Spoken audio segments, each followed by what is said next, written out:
Okay, so today is chapter 10, Vibhuti Yoga, opulences of the Absolute. Okay, so let us pay obeisance to Sri Radha Govinda.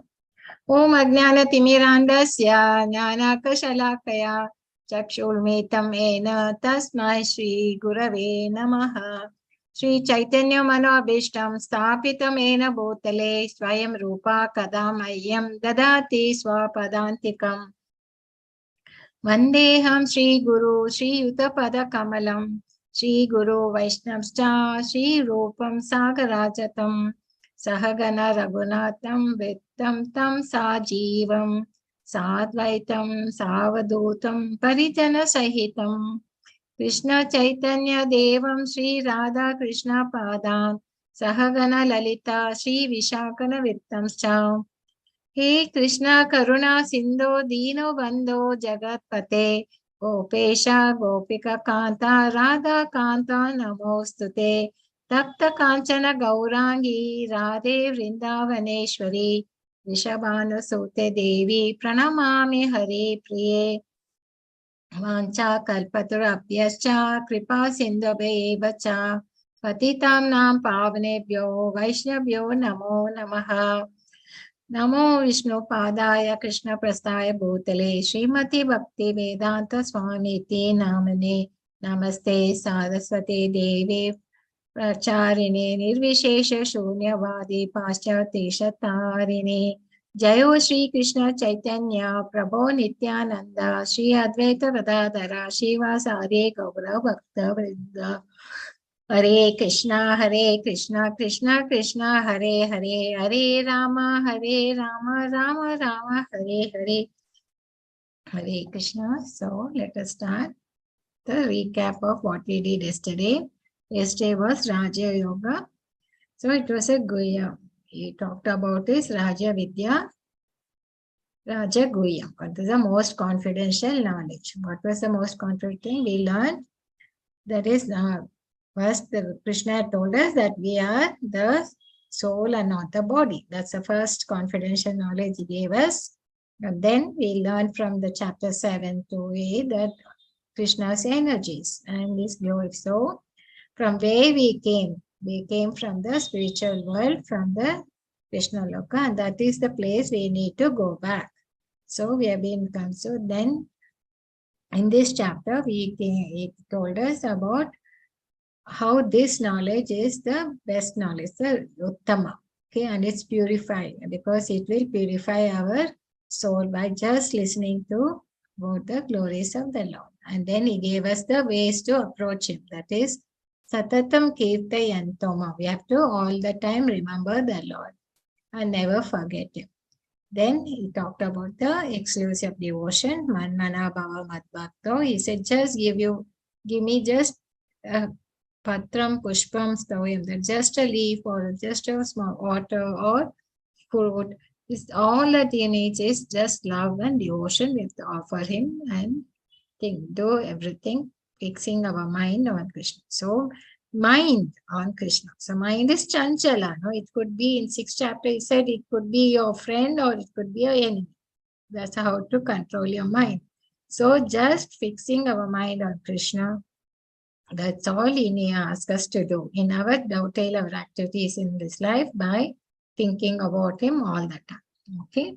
So fixing your mind is the other thing. So just if I know a person who is very rich and things, so by his opulence, so you don't remember every other, but when somebody has something special quality or special thing famous or some like a cricketer who does an hat trick, then we remember that person, isn't it? So fixing on the Lord, we should know about it. So now Krishna continues to tell about himself. He says unknowable and he's the source of everything. He's the source. He's the cause of all causes. So it is he's worthy of worship. We need to remember it. So and then he talks about these slokas, 10.8 to 11 is the pure bhakti, that is the essence of things. These 4 slokas is a Chatur Sloki, which gives you the essence of Bhagavad Gita. I mean, Just remembering these four things, you will remember what Krishna is saying. Thus, the whole thing is summarized in these four sloka. Okay. And then Krishna, Arjuna now accepts. After hearing everything, he's so overwhelmed and he accepts Krishna's supreme position. And then he gives a beautiful thing. He tells why he is accepting him. And then he is asking Krishna to once more talk about his glories, about his vibhutis, because he says it is never sufficient. He wants to hear more and more about Krishna's vibhutis. Then Krishna is giving just a small part of it, about 84 opulences. That is the described size is vibhuti here in this from 19 to 42 slokas. So there's the four sections in this chapter. So we saw in the first chapter onwards, we saw then about, in the beginning, he talked about, he was giving the reasons for Arjuna to fight, why he should fight, and all started with karma. Karma is the activities. How we have to, devotional activities is the one which will save us from the reactions or the sinful reactions. Okay, whether it is good or bad, the reactions of activities, it should be all routed to him, right? Karma yoga, he taught us how to make our work as worship. And then he started talking about bhakti. So all these sessions which are talking now from chapter 7, 8, 9 is all about bhakti. So here he continues to teach Arjuna. He says, Supreme Personality of Godhead said, listen again, O mighty armed Arjuna, because you are my friend, dear friend, for your benefit, I shall speak to you further, giving knowledge that is better than what I've already explained. So he is giving more and more clarifications, so that it will boost the confidence of Arjuna, right, to why he has to fight. Okay. Why? And it is for his benefit. He says for your benefit. In fact, in chapter 2, when Arjuna was telling, no, I've surrendered, I don't know, I'm so confused. You tell me what is beneficial to me. That's what he asks. Okay, you're my guru now, I'm your disciple. Please tell me what is beneficial. So now Krishna is saying, this is for your benefit. See, yesterday when he told is just Rajaguyam, this knowledge which I'm giving to you, it will dispel all your miseries. You'll come out of the misery. Once you have come out of the miseries, you'll be more calm and things, happy. So he's saying this again, he's telling some more he is going to tell you. So it is for his benefit. I shall further giving knowledge that is better than what I have already explained. So the more and more is making him interested. Nami vido sura ghanaha prabhavam na maharshaya aham dadid devam. Neither the host of demigods nor the great sages know my origin or opulences, for in every respect I am the source of the demigods and sages. So here he is telling about how he is unknown. He is the source. Is that, see, when you create, because all others have been created, he is the original candle which is lighting all the other candles. Okay. So he says, I am the origin. And see, you can take this example like, see, if I tell my grandchildren that in my days, we never had this mobile and all that. We had only landline phones and things. My grandchildren will never understand. He says, how could you be there? For them, mobile is their life. So everything they can get through the mobile. So for them, that is the thing. So they can't imagine a life without a mobile. Nor if I tell that our grandparents and all that didn't even have a computer, they didn't even have internet. So which is very difficult for these people to understand how they could live like that. Same way, people who come afterwards, that is, who come after being created, like Brahma, then Devatas, they can't understand how about the Krishna, so about his opulences, right? So he said they have been the origin. So people who have been created later, they can't understand how the others were living. So they can't understand the source. So that's what here Krishna is saying, no one knows my origin. Because they all came afterwards. They have all been created later. Okay. So this is what. He who knows me as the unborn, as the beginningless, as the supreme Lord of all worlds, he undeluded among men, is free from all sins. So one who is convinced that he is the cause of all causes, he is unborn, and beginningless, and is there all the time before, and we have come only afterwards. So when they are now coming out of this delusion, then they are free from all sins. And here we see, when Krishna was going to appear in this world, come into the Devaki's womb, all the Rishi, Devatas and all come. She doesn't see them, but they all come because they are waiting to see the Lord. They're waiting to see the Lord is the Supreme Personality of Godhead. So they give some beautiful prayers they'll be giving because they are welcoming him into the earth. Okay. So this is given in Krishna book. So it says, for persons who know me, that they are free from all sins. And then he talks about these qualities: intelligence, knowledge, freedom from doubt and delusion, forgiveness, truthfulness, control of sense, control of mind, happiness, distress, birth, death, fear, fearlessness, non-violence, equanimity, satisfaction, charity, fame. In all these various living beings are created. That means anything, any quality, anything which you see, it all comes from him. Nothing is like intelligence is the knowing what is to be done. No, you must be able to discriminate what is right, what is wrong. I think that is the intelligence. Knowledge is the knowledge about that you are the soul and not the body. Okay. Freedom from doubt. See, you should, when delusion. So when you have some doubt or when something, you have to analyze. You have to think about, and you should not hesitate to ask somebody or to get your clarification. You should get the clarification with caution. Okay? You should not just believe anybody or you, otherwise you will get easily misled. Forgiveness. You should have that quality to forgive people who have done only minor mistakes. You must be able to forgive them. Truthfulness means you must be able to tell the truth as it is, not try to make it palatable to the people, to listeners, trying to polish it so that they'll accept. That is not. You have to, whatever is fact, you must be able to tell that. Control your senses, that is unwanted things. You should not fall into sense gratification. Whatever is needed, you should just do that. You must be able to restrain your senses. Mind also, otherwise thoughts will go haywire here and make you think of so many things and only lead you to mischief. So you must be able to control the mind. Happiness and distress is the do things favorable to Krishna, you'll be happy, otherwise you'll be unhappy. Birth, death is always there, that you should be clear, and fear is a fear of the future. So all this non-violence is you should not harm others. I mean, not just kill animals, also you should not be by your deeds or words, you should not be able to disturb other people. And satisfaction, you should be satisfied with what we have.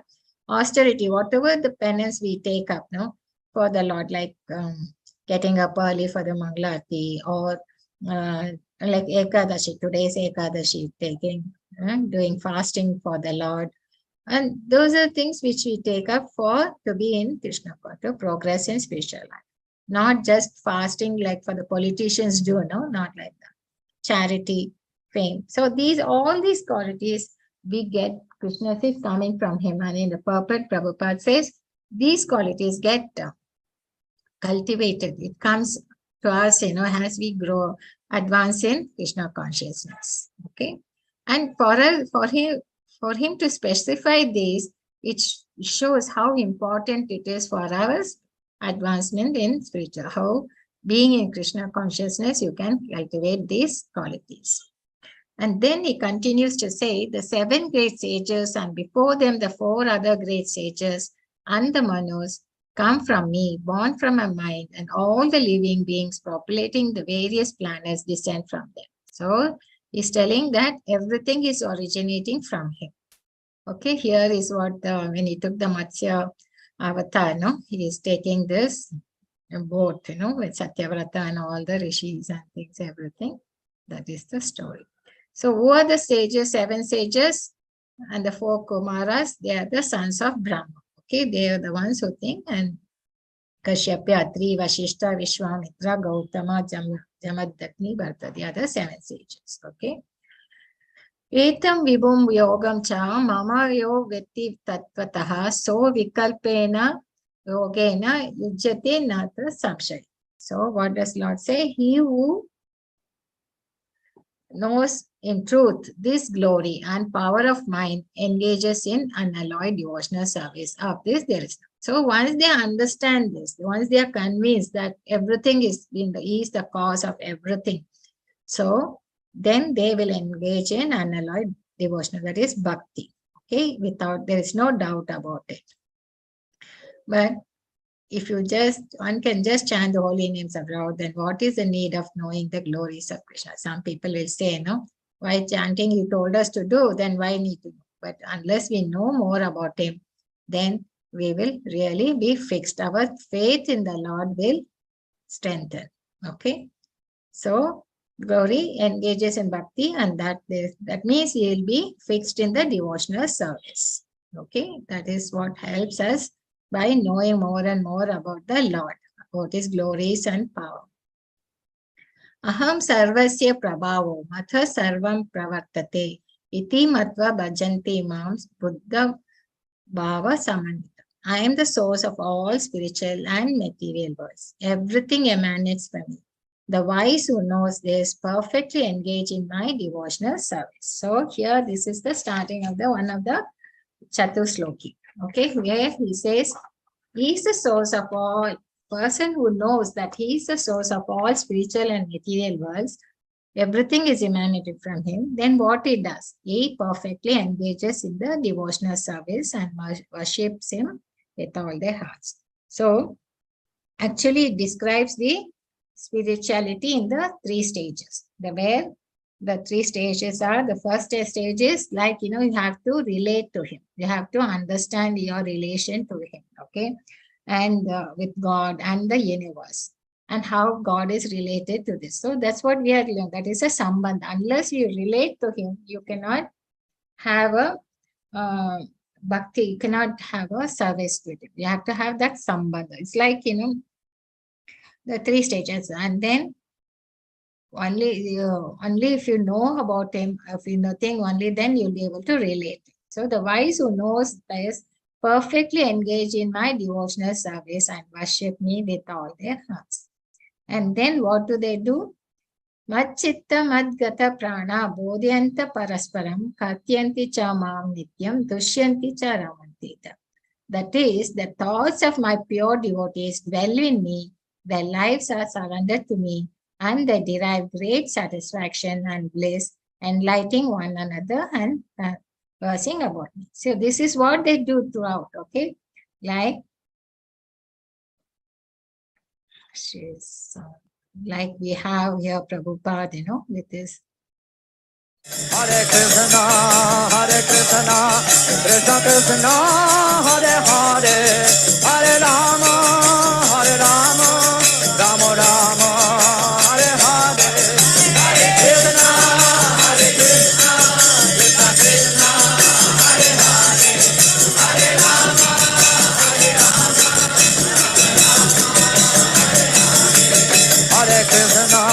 Hare Krishna, Krishna Krishna, Hare Hare, Hare Rama,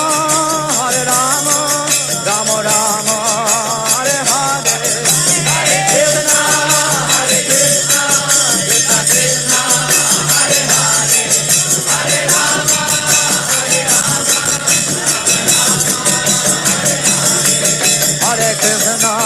Hare Krishna, Krishna Krishna, Hare Hare, Hare Rama, Rama Rama, Hare Hare, Hare Krishna, Krishna Krishna, Hare Hare, Hare Rama,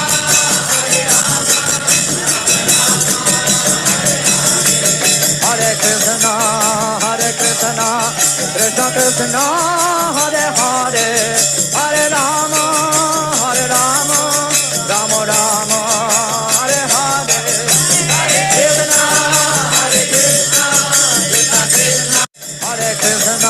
See how the Prabhupada, in 2 or 3 years, he could have so many devotees following him and chanting, and that was the Ratha Yatra, no? So he was, Ratha Yatra is there in our country in Jagannath Puri, okay? but he was able to do it in all over the other parts of the world. And here he turns around, that is because he turned around to pay his obeisance to Jagannatha. They were there in the chariot. They were there. So, thoughts of my pure devotees dwell me in their lives are fully devoted to my service, and they derive great satisfaction and bliss from always enlightening one another and conversing about it. See, this is all he did throughout. Okay, so he was the thing. Only a pure devotee can do that. So, and what does the Lord do? How does he reciprocate? Tesam chatata yuktanam vajatam priti purvakam dadami, I give buddhi yogam tam ena mam upajyante te. To those who are constantly devoted and worship with me love, I give them the understanding by which they can come to me. See, this is how he reciprocates. He says, if they do that all the time, constantly devoted to me and worship with me love, I give the understanding by which they come to. So this is what happened even to Dhruva Maharaj. He was in 5 years old when he went to the forest to see the Lord, to get the benediction, to get a kingdom much, much bigger than his grandfather. That is a Brahman. But there he met spiritual master, that is Narada Muni, who tried to dissuade him. He said, why in this young age you have come when you're older now? But Dhruva Maharaj was very determined. He said, I want to see Narayan. Then he gives them the how to do it, how to do the tapas. That is how to do the meditation and the mantra and everything. So then Dhruva Maharaj takes it very seriously and does it.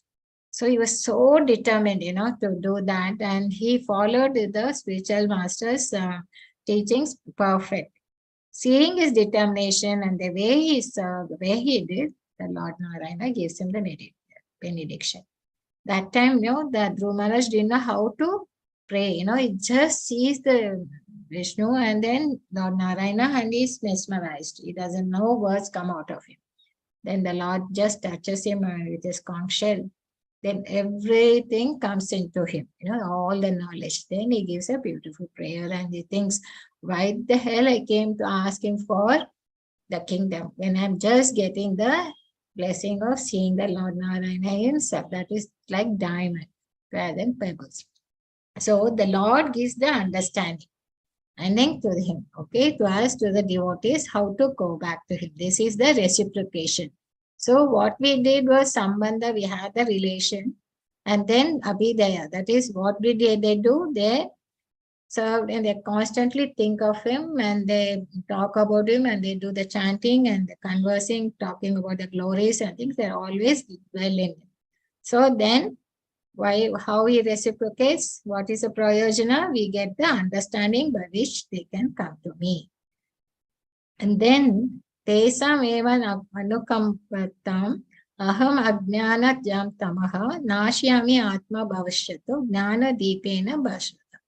Out of compassion for them, anukampam, I dwelling in their hearts, destroy with a shining lamp of knowledge the darkness born of ignorance. We have that ignorance still in us, no? That he removes it by jnana deepena, by the shining lamp of knowledge. Okay.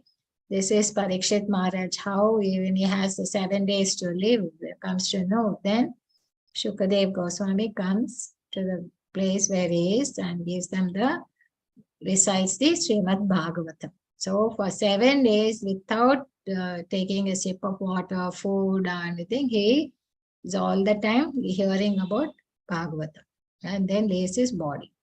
Same here, Kapila Muni is telling the knowledge of Sankhya philosophy to his mother, Devahuti.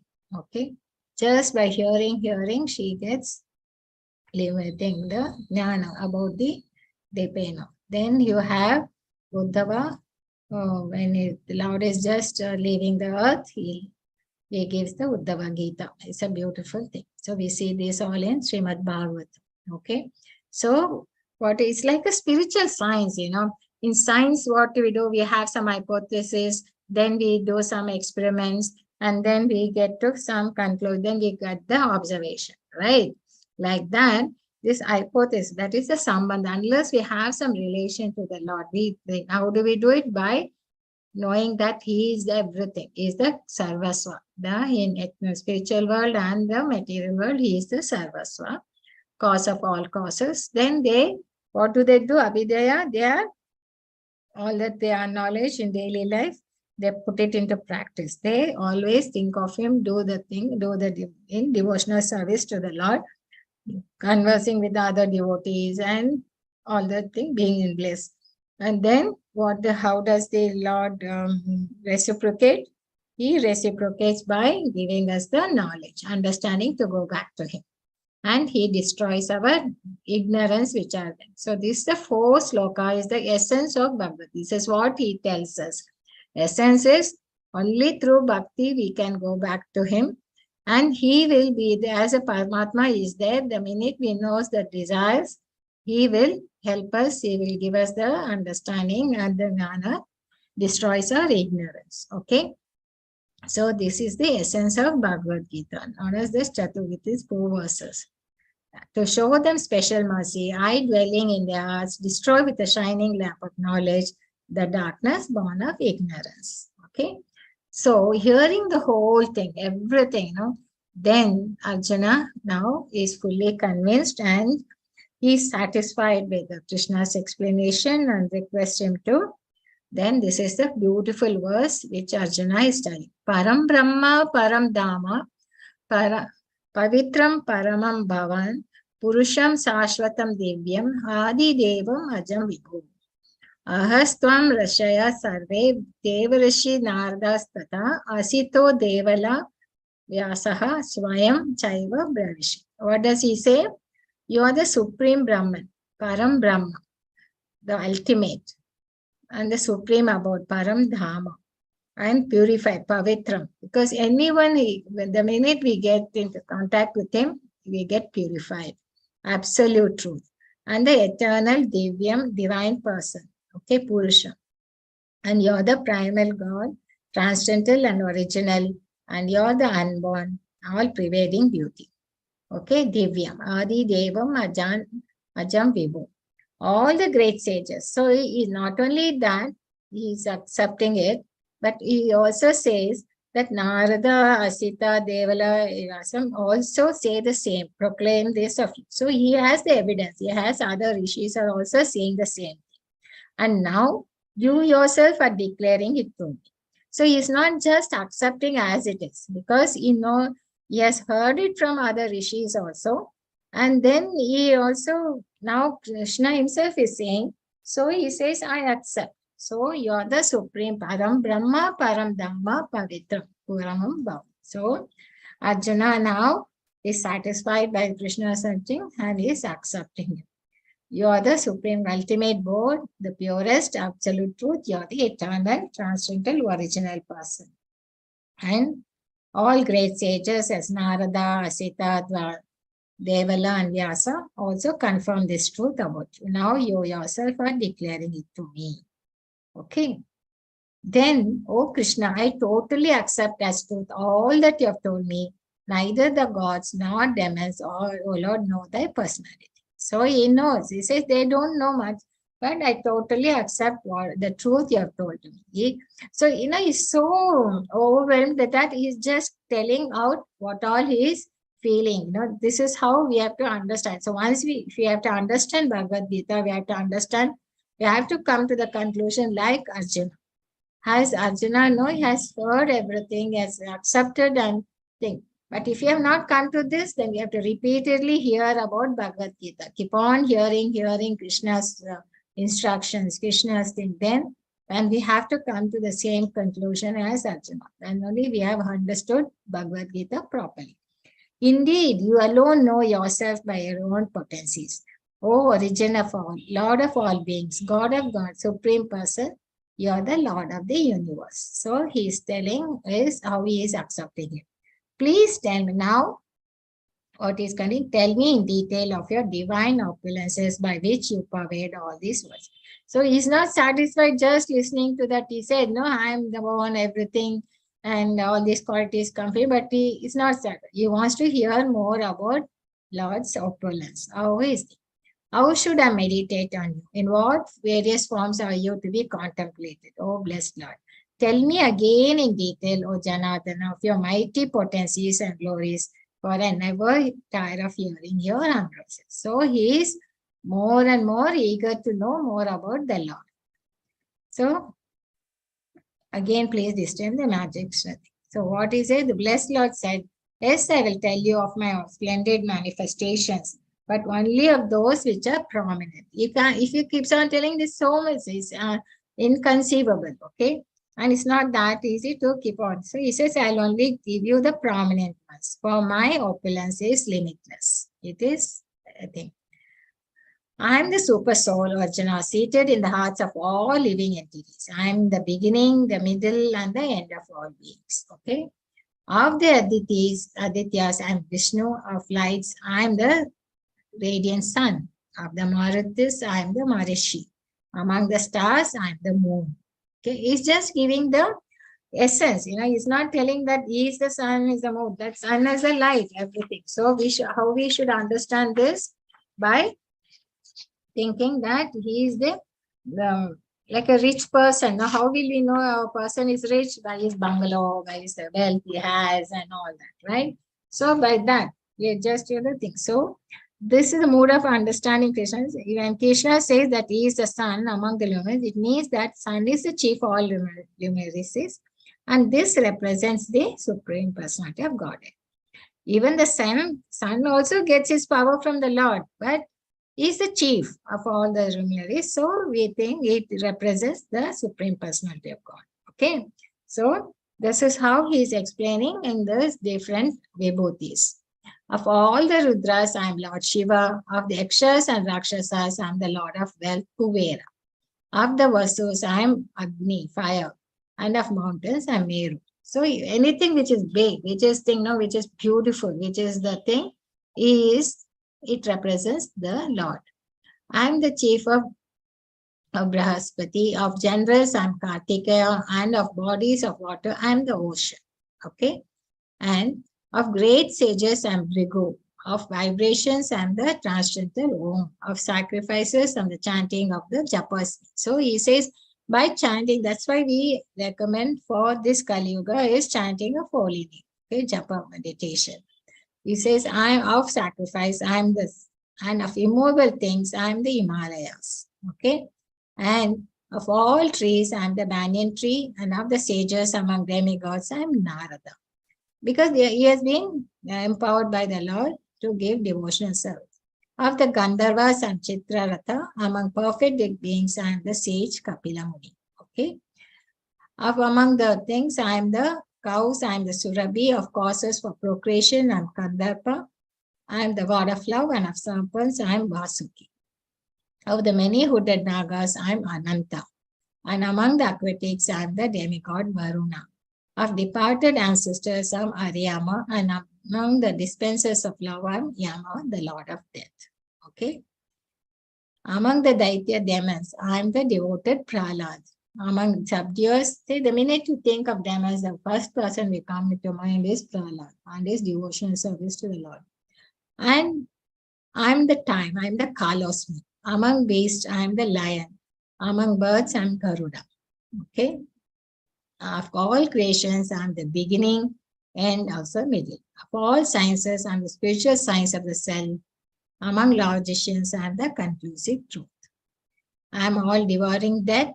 I'm the generating principle of all that is yet to be. Among women, why he says among women, I'm fame, fortune, fine speech, memory. No, these are all women call this thing. Shakti, we say, which is men and women call this, that intelligence, steadfastness, and patience. Of the hymns, I'm the Samaveda, I'm the Brihat Sama, and of poetry, I'm Gayatri. Of months, I'm Margashira, and of seasons, I'm flower-bearing spring. I'm also the gambling of cheats and we see that, when you came as a Krishna, Leelas, we can see, and of the splendid, I am the splendor, I am victory, I am adventure, I am the strength of the strong. Of the descents of Vrishni, I am Vasudeva. Of the Pandavas, I am Arjuna. Of the sages, I am Vyasa. And among great thinkers, I am Krishna. I'm suppressing lawlessness, I am punishment. Of those who seek victory, I am morality. Of secret things, I am silence. And of the wise, I am the wisdom. Okay. Furthermore, Arjuna, I am the generating seed of all existence. There is no being moving or non-moving that can exist without me. That is there in every atom. Is there, everywhere. And so everything will remind of you of Krishna. So whatever we see around now, whatever the opulences we see, it always reminds of Krishna. Krishna is there, everything. Okay. He is the cause of causes, all causes. Generating seed, if it is seasons or whatever you see so beautiful and thing, you think. O mighty conqueror of enemies, there is no end to my divine manifestations. So what I've spoken to you is but a mere indication of my infinite opulences. Okay.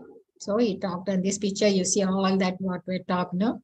Narada Muni, Prahlad, Arjuna, Airavata, Krishna, Shriram. Then we see Thunderbolt, Shiva, Ram, everything, no? You see here in this picture.